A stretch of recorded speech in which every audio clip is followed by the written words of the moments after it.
Before you begin, remove the display panel assembly, battery, and system board. Removal. Remove the two 2.5mm P1 Phillips head screws that secure the right speaker to the display enclosure. Carefully remove the right speaker from the adhesive that secures it to the display enclosure. Remove the right speaker. Replacement.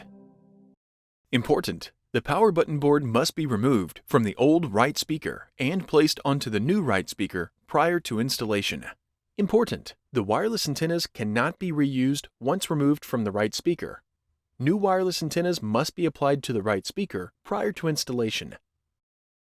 Place the right speaker into position on the display enclosure and apply pressure to adhere it into place.